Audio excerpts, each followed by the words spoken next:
When I woke up at 1 a.m. with a dry throat, I found my daughter Charlotte asleep at the dining table, her phone glowing in the darkness. I reached to turn it off. That's when I saw the message on her screen. I froze. The sender's name made my blood run cold. The message itself was worse. Fragments about numbers, about years, about something that needed to stay buried. I couldn't breathe, couldn't think. Because after investigating what I'd seen, a secret buried for 45 years was about to be exposed.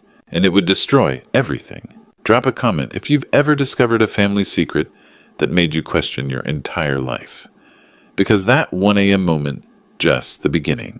What I uncovered in the next few hours made that text message look like nothing. Here's what happened. 1 in the morning and my throat felt like sandpaper. I lay there in the darkness trying to ignore the thirst. At 67, you learn to pick your battles with your body. Sometimes you win. Sometimes you just get up and get the damn water. The farmhouse was quiet as I made my way downstairs, one hand on the railing. 4 decades in this place, and I knew every creaking floorboard by heart. I was halfway to the kitchen sink when I saw her. Charlotte slumped at the dining table, her head resting on crossed arms. Her phone lay beside her screen, glowing with that harsh blue light. My first thought was pure father. She'd fallen asleep, pushing herself too hard. I moved toward her quietly, intending to wake her gently. That's when I saw the message. The text thread was still open. Contact name Jason Crawford. Did you move it yet? She'll never know. 45 years. 60-40 like we agreed. I froze, one hand suspended in air. Let me tell you who I am so you understand what that message meant. My name is Curtis Palmer, 67 years old widower for 8 years owner of Palmer Ridge Farm in Paso Robles, California. 200 acres of almond and olive trees that have been in my family for 3 generations. Charlotte's my daughter, 41. She'd been staying with me for 3 weeks after what she called a temporary business setback. I didn't pry. When she needs a place to land, she's got one. That's how it works. But that message changed things. Jason Crawford was her ex-husband. They'd divorced 6 months back, ugly and expensive. Charlotte swore she never wanted to see him again. Yet here was his message. Fresh, 20 minutes old. I read it again, my heart hammering. 45 years. 45 years ago, I was 22. Caroline was 21. We hadn't even met yet. That would come a year later. What had been hidden that long? And what were my daughter and her ex-husband planning to split 60-40? Charlotte shifted in her sleep, murmuring something. Her hand moved toward her phone, and I stepped back fast. Every instinct said, wake her. Demand answers. But 43 years of marriage had taught me something. When you suspect someone's lying, don't confront them until you know the truth yourself. Otherwise, they just get better at hiding it. My eyes moved to the hallway, to the door at the end. Caroline's study. I'd kept that room exactly as she'd left it 8 years ago. Every paper in its place, her reading glasses beside the lamp, her coffee mug on the desk corner. I dusted monthly, but never disturbed anything. Some kind of shrine to a marriage I'd thought was solid. If something had been hidden for 45 years the year before we married, Caroline would have kept the proof close. She'd been meticulous about everything. Every receipt filed, every document labeled. I'd loved that about her, her precision. Now I wondered what else she'd kept precise, what else she'd been careful about hiding. Charlotte's breathing deepened, still asleep. I moved quietly out of the kitchen and down the hallway. The door to Caroline's study was closed, like always. The brass handle was cool under my palm. For 8 years I'd walked past this door and never thought to question what my wife might have left behind. But if my daughter was planning something with her ex-husband about a 45-year-old secret, then maybe it was time I stopped treating this room like a shrine. I turned the handle and stepped inside. Caroline's study still smelled like her perfume. 8 years, and I'd kept everything exactly as she'd left it. Tonight, that ended. I started with the desk. Pens, paper clips, an address book with familiar names. Bills and receipts filed by date. Caroline had always been organized, nothing unusual. The filing cabinet came next. Property taxes, insurance policies, mortgage documents, marked paid in full. Medical records, all normal, all exactly what should be there. An hour passed, then another. I searched methodically every folder, every envelope. The bookshelf held agriculture manuals, romance novels, Italian cookbooks. I pulled random books, checking for hollowed pages. Nothing. By 3 a.m, frustration was setting in. Maybe I was wrong. Maybe that text message meant something else. Maybe my daughter wasn't planning anything and I was just a paranoid old man. Through the window, the sky was still black, but that particular darkness before dawn had started creeping in. Another hour and Charlotte would wake up. I was about to give up when I noticed it. The bookshelf on the east wall didn't sit flush against the baseboard, a small gap barely visible. I removed books from the lower shelves, stacking them on the floor. Once empty, I could see clearly the bookshelf wasn't built in. It was freestanding. I gripped the edge and pulled. The whole thing rolled easily on hidden casters. Behind it was a door, 2 feet square built into the wall. No lock, just a simple latch. My heart hammered as I lifted it and pulled. Inside was a metal box, old and dusty. I set it on Caroline's desk, hands shaking, and opened it. The first document was a property deed. Villa in Florence, Italy. Caroline's name dated 1981. I'd never known she owned property in Italy. Never once in 43 years. Beneath it a birth certificate. Yellowed paper Italian words, but some things were universal.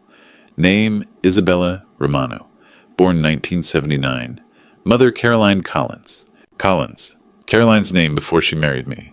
Before she became Caroline Palmer. My wife had a daughter before we even met. The next items were letters. Dozens old and preserved. Masculine handwriting English with odd phrasings. I opened one. Caroline, our daughter, asks about you constantly. She wants to know why her mother never visits. I don't know what to tell her anymore. Signed, Matteo. I photographed everything with my phone. Every document, every letter. My hands were steadier with the phone than they'd been with the papers. Some part of me had gone numb. When finished, I returned everything to the box exactly as I'd found it. Placed it back. Rolled the bookshelf into position. Restacked the books in order. The sky through the window was gray now. Dawn coming. Then I heard it. Footsteps upstairs. Charlotte's bedroom door creaking open. She was awake. I had 30 seconds to get out of this study to become the confused, harmless father she expected. But inside, everything had changed. I made coffee like every morning, eggs and toast. Played the routine perfectly. Charlotte never suspected I'd been awake all night. She came downstairs at 6:30, refreshed and innocent. "Morning, Dad. How'd you sleep?" "Fine, sweetheart. You like a rock." She poured coffee, adding cream. I don't even remember falling asleep. The lie came so easily. I watched this daughter I'd raised and wondered how long she'd been this good at deception. "Actually, Malcolm's driving up today," she said it casually. "Thought we could have lunch together, family time." Malcolm, my son, 38 years old, lived in Boston, worked in finance, visited maybe twice a year if I was lucky. Now suddenly driving 12 hours to California. "That'll be nice," I said evenly. Her phone sat face down on the table, always hiding something. At 9, Charlotte left for errands. The moment her car disappeared, I opened the photos on my phone. Matteo Romano's letters were the hardest to read. Year after year, begging Caroline to tell their daughter the truth. Isabella asking about her mother. Matteo trying to explain why Caroline never visited, never called, never acknowledged the child she'd left behind in Florence. The timeline was clear. Isabella born 1979 in Italy. Caroline returned alone. 2 years later, she met me. We married 6 months after that. She'd chosen me, or chosen my family's money, the farm, the security.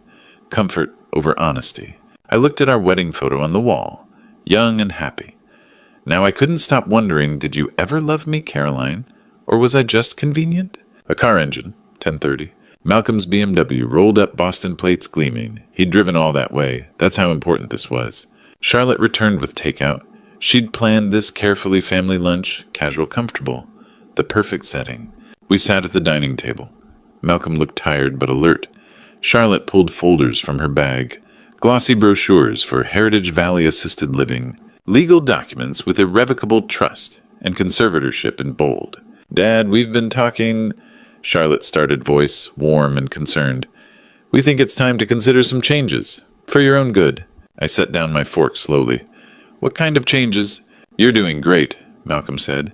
"But 67 running 200 acres alone, that's a lot. I have Walter, seasonal help." "We know," Charlotte said. "But there are legal issues. Financial planning, it's complicated stuff." I played my part, furrowed my brow. "What's a trust again?" Charlotte's smile was patient, condescending. "Just paperwork, Dad. Legal protection. If anything happens, if you can't manage Malcolm and I step in.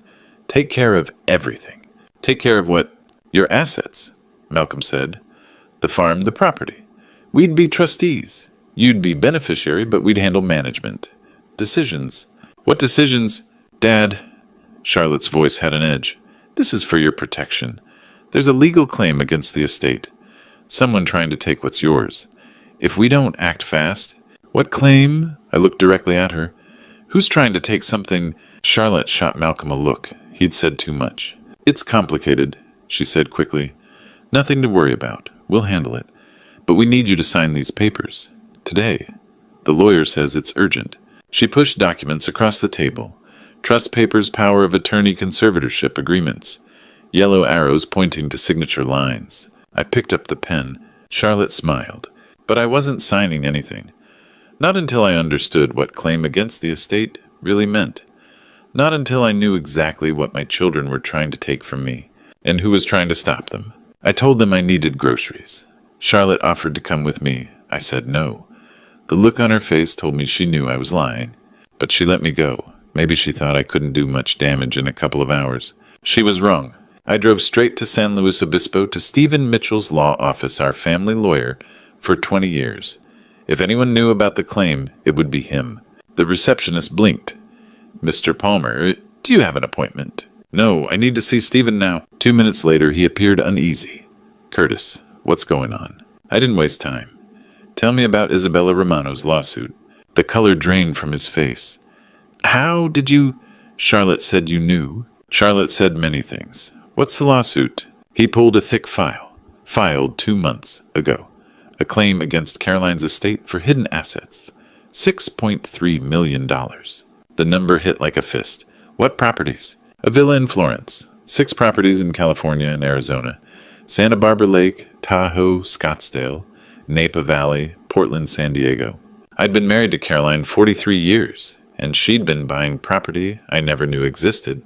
Charlotte knew I asked. Stephen stiffened. She came last month. Said you asked her to handle the case. She had written permission. Show me.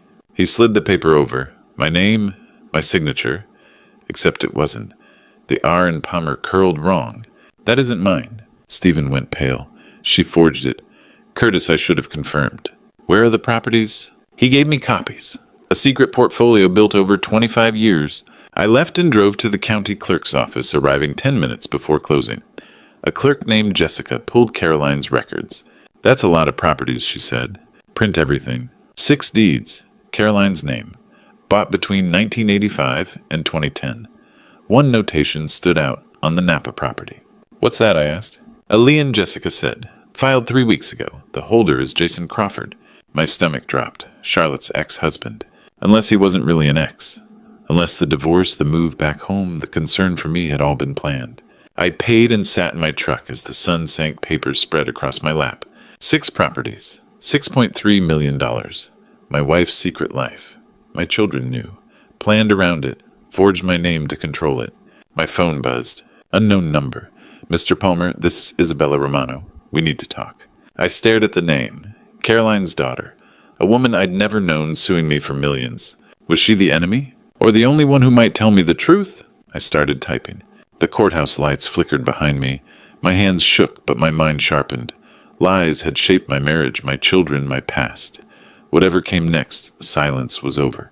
I would answer her message, face the truth, and stop being managed by people who thought I was finished. At last, I was ready. I'd replied to Isabella's text before leaving town. Simple and direct. Tomorrow, 9 a.m. Coffee shop in Atascadero. Her answer came back immediately. I'll be there. The drive home took 40 minutes. 40 minutes to plan what I'd say at dinner, how I'd act, what mask I'd wear. By the time I pulled into the driveway, I had my story ready. Dinner was chicken casserole, Charlotte's specialty. I couldn't taste any of it. Every smile she gave me felt like a knife. Malcolm talked about Boston, some deal market trends, things he knew I didn't understand. Charlotte asked about my grocery trip, her tone casual, but her eyes sharp. Got distracted? I said vaguely. Stopped for coffee, lost track of time, old age. They exchanged a glance. Let them think I was losing it. After dinner, Charlotte brought out the trust papers again, spread them across the table like cards. Dad, we really need you to sign these tomorrow. I set down my coffee slowly. Why tomorrow? Legal deadlines, Malcolm said. The claim against the estate. What claim? I looked confused. I keep forgetting. Charlotte's jaw tightened. We explained this. Just trust us. Let me sleep on it. Dad. Her voice had an edge. Tomorrow. You have to sign tomorrow. I nodded, let my shoulders slump. I'm tired. It's a lot to think about. Her smile was forced. Get some rest. But tomorrow? Okay. Promise? Promise. I lied. I went upstairs at 8:30, made a show of exhaustion. Heard them settle downstairs, voices low but relaxed. At 9, I crept back to the top of the stairs. I pulled out my phone, opened the recording app, and held it toward their voices. If he doesn't sign tomorrow, we go to Plan B. Charlotte's voice clear and cold. You're sure about Dr. Rhodes? Malcolm sounded nervous. He'll say whatever we pay him. Dad's confused, can't manage finances, needs a conservator. And we become the conservators. Exactly. By Friday, we control everything. What about the Romano woman? She's desperate. Her mother's firm is failing. Once we control Dad's assets, we'll deal with her on our terms. My hand shook, but I kept recording. I still think we should have waited. Malcolm started. Waited for him to die, he could live another 20 years. I'm not waiting that long. I ended the recording and slipped back to my bedroom. My daughter. My son. Planning to have me declared incompetent. Planning to steal everything. I sat on the edge of my bed, staring at my phone. The recording was proof. But proof didn't matter if they got me declared incompetent first. At 11, I texted Isabella again. Confirmed. 9 a.m. tomorrow. Her response, I'll be there. I lay back, phone clutched in my hand. Tomorrow I'd meet my wife's secret daughter. The woman my children had conspired with, then tried to cut out. The woman suing me for millions. The woman who might be the only person who could help me. I had evidence. I had a plan forming. But Charlotte and Malcolm had time and a doctor willing to lie. By Friday, they'd said 3 days. Evidence meant nothing if I couldn't stay free long enough to use it. I left before Charlotte woke up. Drove 20 miles to a town where nobody knew me. The cafe smelled like cinnamon and second chances. I spotted her immediately. Caroline's eyes. Different face, different life, but those eyes, I'd know them anywhere. She stood when I walked in. Mr. Palmer. Curtis, I said. I don't know what to call this relationship yet. She smiled sad and knowing. Neither do I. We sat. The morning light coming through the window caught her profile. 45 years old. My wife's daughter. A woman I'd never known existed until 3 days ago. You asked when I learned about you, Isabella said. After my mother died, she left me a letter. I wrapped my hands around my coffee cup. What did it say? That she had another family. That she'd married a good man. That she was sorry. Isabella's voice didn't waver. She sent money my whole life, never visited. My grandmother raised me in Florence. My father, Matteo, he didn't want the responsibility. Charlotte contacted you 6 months ago. Yes, she found my petition before I filed it. Offered me a deal. Isabella slid a document across the table. 60% for her, 40 for me. Split everything. I studied the paper. Charlotte's handwriting on the margins. Jason's signature at the bottom. And you agreed initially. Isabella pulled out another document. Then I learned more about you, about what they were planning. So I filed this instead. It was a modified petition. The Florence Villa. 2 of the California properties. Everything else stayed with me. What? Because you're the victim here, Curtis? Not me. She met my eyes. And because I wanted to know about the man my mother chose, if you'll let me. I pulled out my phone, played last night's recording. Isabella listened, her expression darkening. Plan B if he won't sign. Dr. Rhodes will testify. By Friday, we control everything. Conservatorship, Isabella said when it finished. They're planning to have you declared incompetent.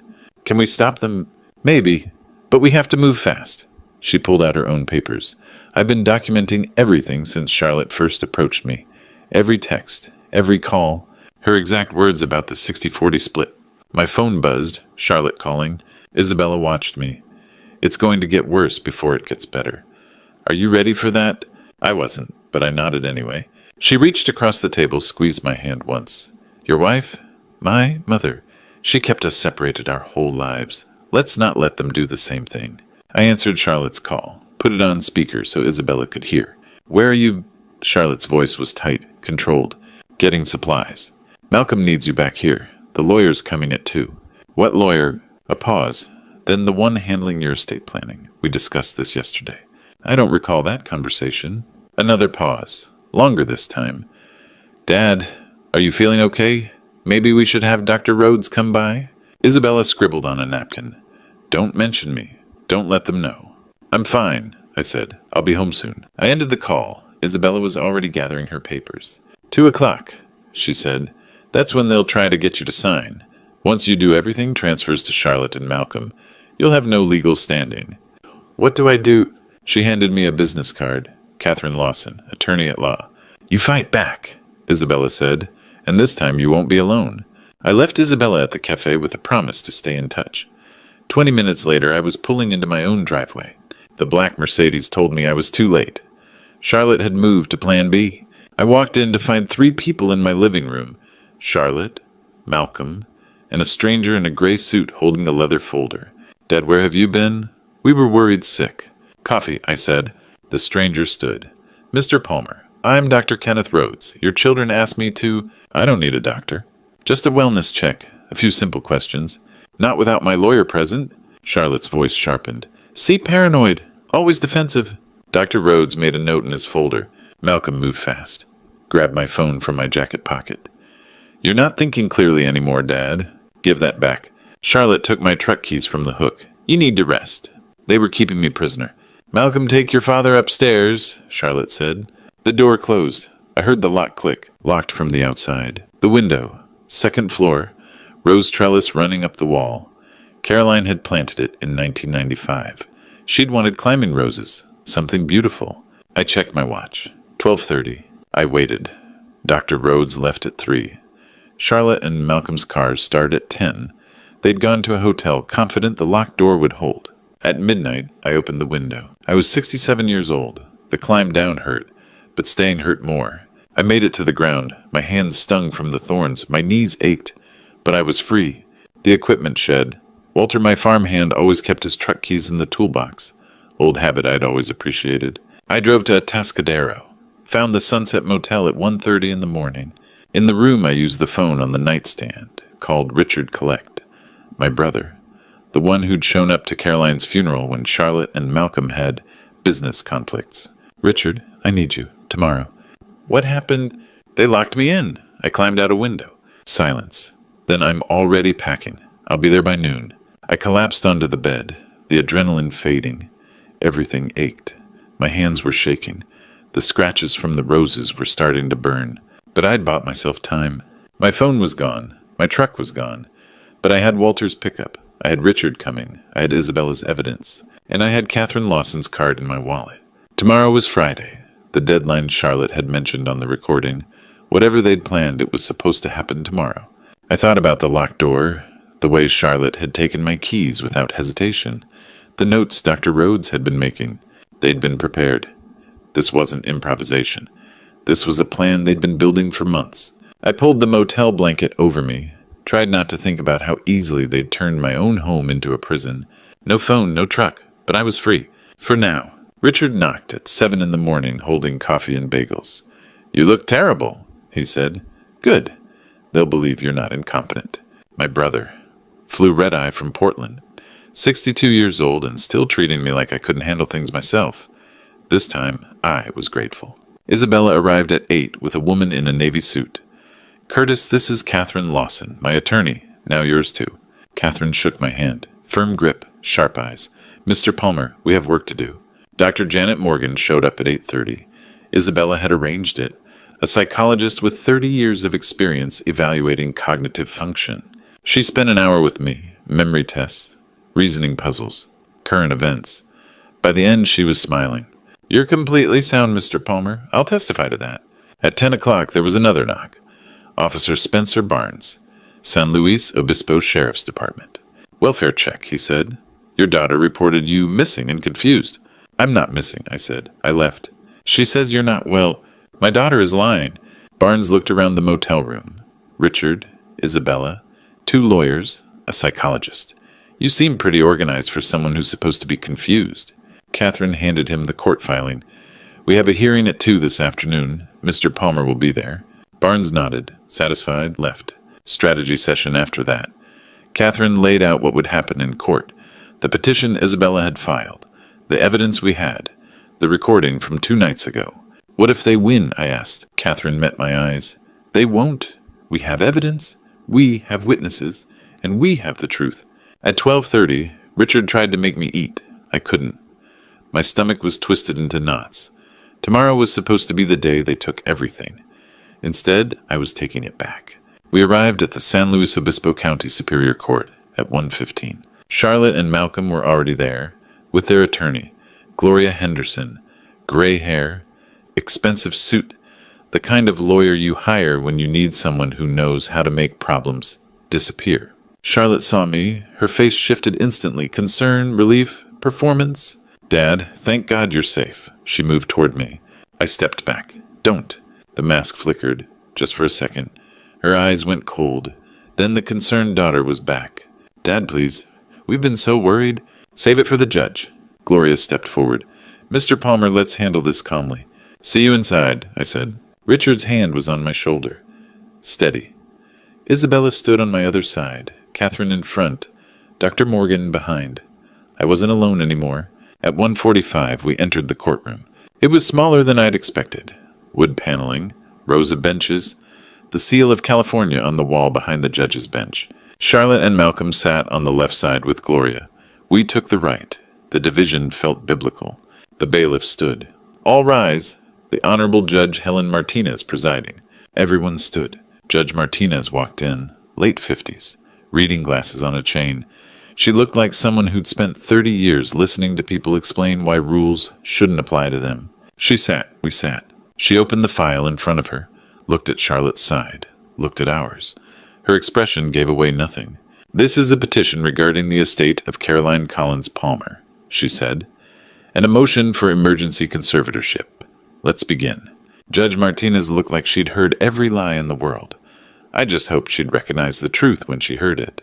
The judge's first words were, "This is a highly unusual consolidation of cases. Proceed carefully." Catherine stood.